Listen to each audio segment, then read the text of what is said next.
As India completes 70 years of being a republic, there is one overarching question hovering over the nation. Who is an Indian citizen? People who can defend their rights in front of the government authority, I think they are citizens. It's a basic idea of citizenship.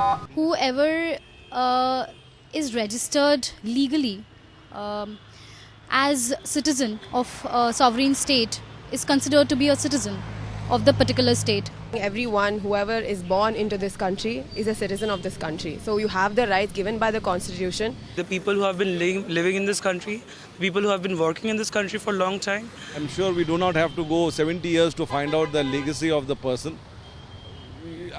Anybody who's having a passport, a valid Aadhaar card, and why does he have to prove his citizenship now at this stage of this life?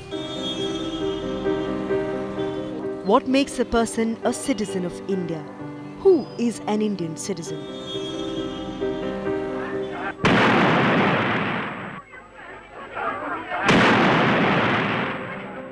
This is a question which probably is being asked for the first time in the nation's history. When the country formed and the subcontinent divided, the question may well have been, what is your religion? In the years since, as the Union firmed and the Constitution of India cemented the ideas and ideals of a just and equal nation.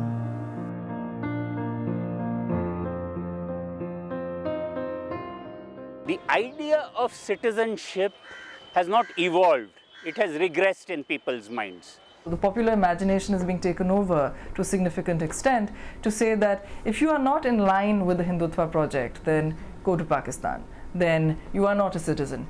If you don't love your government, you don't love your country. You see? So that difference between government and country is something that is being forgotten. If you only had liberty, it would mean opportunities for just a few. So liberty without equality means it prefers only a few. It is equality that democratizes and brings in egalitarianism into liberty. And it is fraternity that binds us all together.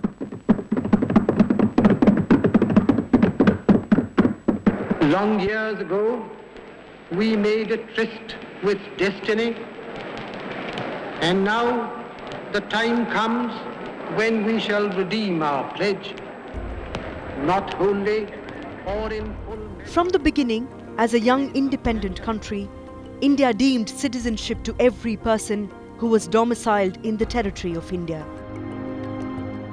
or to a person born in the territory of India as it was then emerging, or to a person either of whose parents was born in the territory of India, or who had been residing in India for not less than 5 years immediately before the Constitution was promulgated.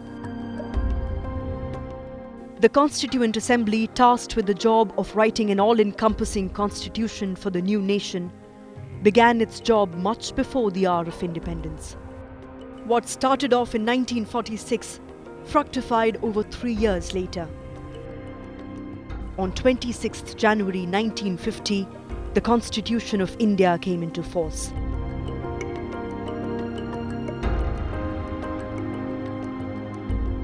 India and its people were still trying on its new identity. And so, led by Rajendra Prasad as the president and B.R. Ambedkar as the chair of drafting committee, the Constituent Assembly left it up to the new parliament to decide the exact definitions of who would be an Indian citizen. Until such definitive definitions came into force, the Constitution recognized all people living in the territory of India as on 26th November 1949 as Indian citizens.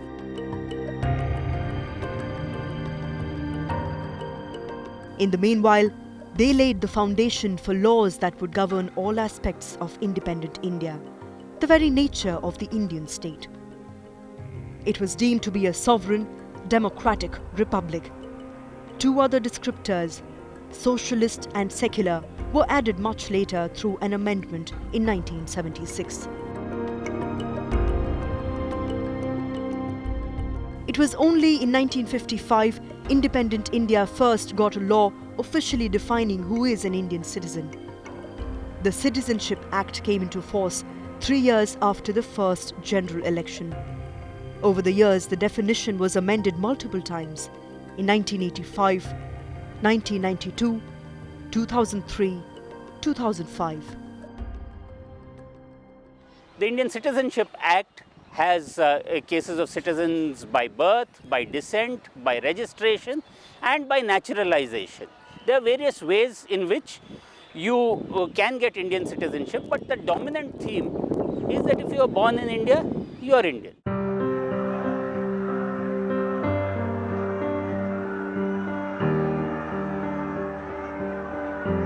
The Citizenship Amendment Act was amended most recently and contentiously in 2019. When the BJP came into power with an overwhelming majority for the second time under Prime Minister Narendra Modi, the party had already promised to redefine the rules of citizenship.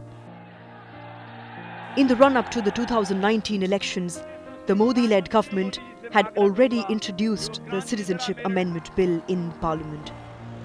The clear majority in the Lok Sabha had ensured it sailed right through, but it was never introduced in the Rajya Sabha, and so it lapsed when the 16th Lok Sabha dissolved for elections.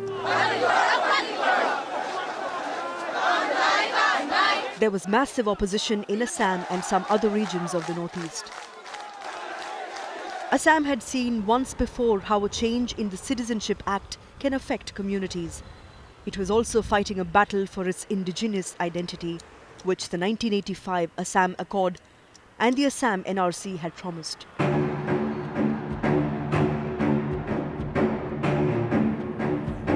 हम सब लोग के बीच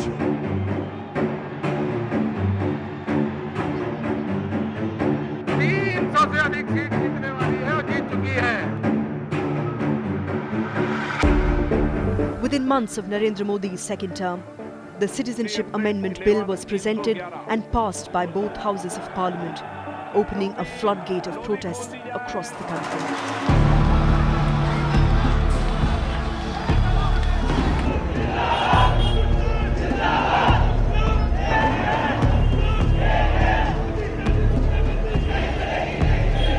This time, the Citizenship Amendment Act provided an easier path to citizenship for persecuted selected minorities: Hindus, Sikhs, Buddhists, Jains, Parsis, and Christians from the neighbouring countries of Bangladesh, Pakistan, and Afghanistan who entered India before December 2014.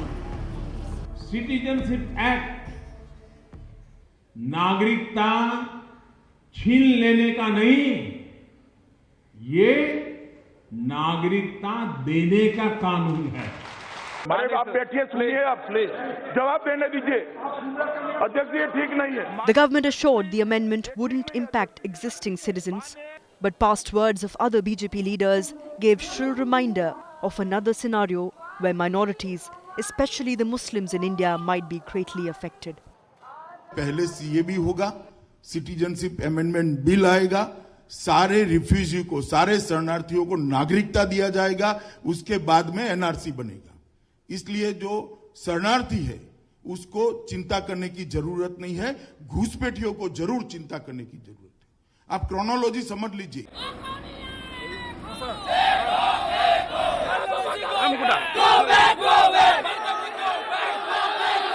Protests rang out across the country, this time not just in Assam. Students, activists, actors, politicians, minorities, women with children in their arms, people from all over, across the board, came out to protest. So I went in the morning to register my citizens' protest against this absolutely discriminatory and anti-constitutional act. There were a few people there. I went alone. I was carrying a poster of Gandhiji, then a poster of Ambedkar. Then someone from the media wanted to talk to me, and I said, I am here as a student and scholar of Gandhi and of the founding values of this republic, which this law and this regime is violating. They are polarizing Hindus and Muslims, North India and South India, Hindi speakers and non-Hindi speakers, and I have come here to register my peaceful protest to honor the spirit of Gandhi, on whom I have spent 20 years writing a 2-volume biography.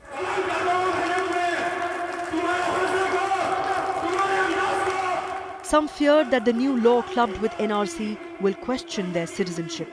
ये ना बच्चों पर आ जाइए, आने वाले भविष्य पे आ जाइए, हमारे संविधान पे आ जाइए तो हम नजर आएंगे। और अभी तो इतने आए हैं और अगर आगे से नहीं हुआ तो इससे भी ज्यादा आएंगे और इतनी तादाद में आएंगे कि उन्हें आना ही पड़ेगा। Others protested against the discriminatory nature of the CAA.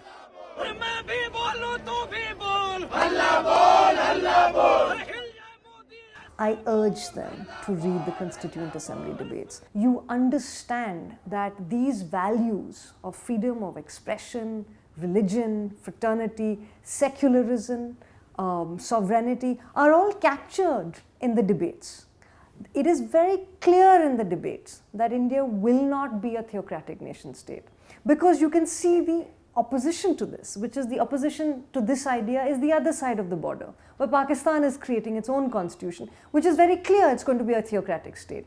So the Constituent Assembly debates are very clear that this country will have core secular values. The government refused to consider the protests as legitimate and kept coming up with narratives of promises being fulfilled. Gandhi ji ने कहा था, मोदी को मानो या न मानो, अरे गांधी को तो मानो। महात्मा गांधी ने क्या कहा था? महात्मा गांधी जी ने कहा था कि पाकिस्तान में रहने वाले हिंदू और सिख साथियों को जब लगे कि उन्हें भारत आना चाहिए तो उनका स्वागत है।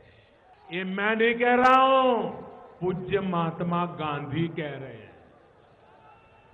भाइयों बहनों, ये छूट ये रियायत तब की भारत की सरकार के वादे के मुताबिक है, जो बंटवारे के कारण उस समय अल्पसंख्यक बने करोड़ों भारतीयों के साथ आज से 70 साल पहले जो वादा किया गया था, उस वादे को हम निभा रहे हैं। We end today a period of ill fortune, and India discovers herself again. The achievement we celebrate today is but a step, an opening of opportunity to the greater triumphs and achievements that await us. Are we brave enough and wise enough to grasp this opportunity and accept the challenge of the future? India's first Prime Minister Jawaharlal Nehru spoke of new beginnings. More than 72 years later, the current government under Narendra Modi is seeking to redefine who can be a new citizen of India. And amid all the noise surrounding the legislation, the government announced its intention to compile and update the National Population Register, or NPR. Is the CAA related to NPR? But then what about the NRC? Is the NPR another version of the NRC? So like the NRC, should the NPR be seen in conjunction with the CAA? Point is that we have gone on for nearly 70 years without bothering over much as to who is an Indian. Sare jahan se acha Hindustan hamara, whoever said that was Indian enough for us. Now to go back into history, trace out who your grandfather was, whether he migrated this side of the border, that side of the border, saying that only some kinds of Indians are acceptable, other kinds of Indians are not acceptable, I think is a bad idea. We have different kinds of citizens in India, even under the Citizenship Act. And the general assumption was that everybody who professed allegiance to India was Indian. I don't see why we should change that position. As confusion mounted over the multitude of lists, registers and acts, so did the fear about their interconnectivity and the government's intent.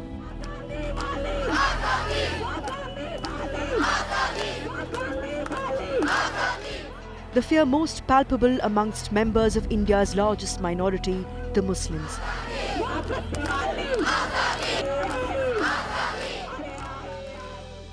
The idea of citizenship, of who belongs where, of who is part of us and who is the other, comes from a larger question on identity.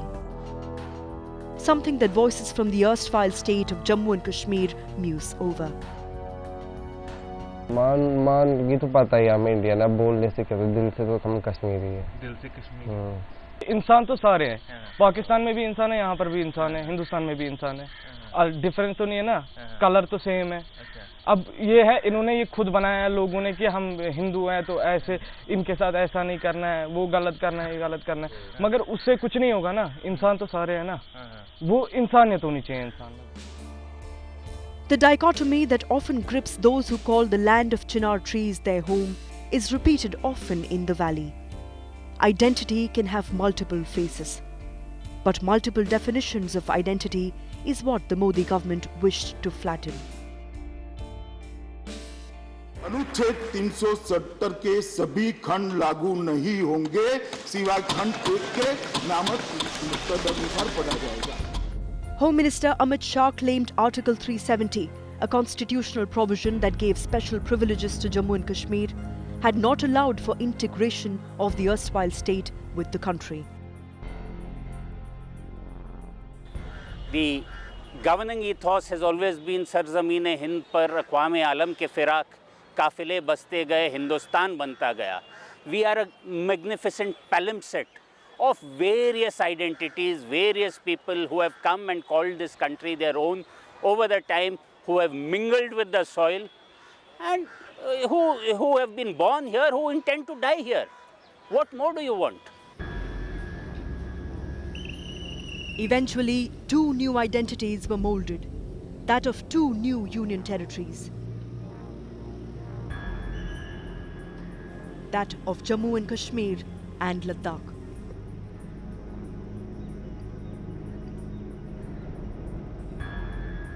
Initially, I thought that nothing is going to happen, that what Amit Shah ji said, because I was in a state of shock. I thought that nothing is going to happen, it's just a political statement and it will continue on. Then suddenly all TV channels started scrolling Article 370 scrapped, and it was such a shock. Trust me, I was about to cry. अशदन ला इलाह कह के लोग निकलते हैं ना, जलजला आता है तो. It was just like that. It was simply a betrayal. Why didn't they ask us? Why didn't they take us into confidence? Are we so bad people?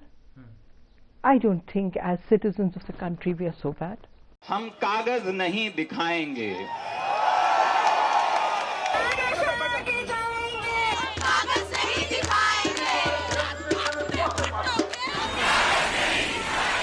Almost 6 months later, more voices erupted in defiance, but this time south of the valley. हम कागज नहीं दिखाएंगे, तानाशा आके जाएंगे, तानाशा आके जाएंगे, तानाशा आके जाएंगे. हम कागज नहीं दिखाएंगे, हम कागज नहीं दिखाएंगे. As citizens poured out onto the streets to push back against legislatives seeking to narrow down identities, protesters went back to the book that governs India. हम भारत के लोग, भारत को एक, संपूर्ण. What was given to the people of India by the Constituent Assembly 70 years ago has now been reclaimed once again. What is the fundament of the Constitution? What is the basis of our relationship with the state? It is that the state will guarantee our life and liberty. The preamble, and I have it here, it's very clear. It's liberty of thought, expression, belief, faith and worship. So I respect and recognize your liberty of thought, expression, liberty, faith and worship. So that is the basic, diversity is a basic facet of that. The Constitution, if anything, expects more. It expects a fraternal bond in that recognition. The protests of the last few weeks as one of the most defining moments of our republic, and it will be remembered for a long time, because since Mahatma Gandhi's last fast 73 years ago, which finished on January 18th, when was the next time after that when people came out in their thousands in support of the idea of Hindu-Muslim unity? We have never had that moment. You see, you can come out onto the streets, and we have done that often when I feel oppressed. But what is happening and I've been in protests in every corner of the country now with lakhs of people. I was in Mangalore, I was in Calcutta, I was in Pune, I was in Bangalore, and literally, addressing populations which were more than 1 lakh of people. But the idea of Muslims and non-Muslims coming out jointly in protest of a law which targets Muslims on the basis of their religious identity and in that sense subverts the constitution is an affirmation of the idea that we, the people of India, are coming out to defend the secular idea of our constitution. And it never happened in Germany. It never happened once in Germany that non-Jews came out in support of and in defense of the Jews when they were being discriminated against. So I think that we, the people of India, have affirmed over the last 4 weeks that this constitution is ours. It is the constitution that we gave to ourselves. It is a constitution that we believe in, and it's a constitution that we will defend.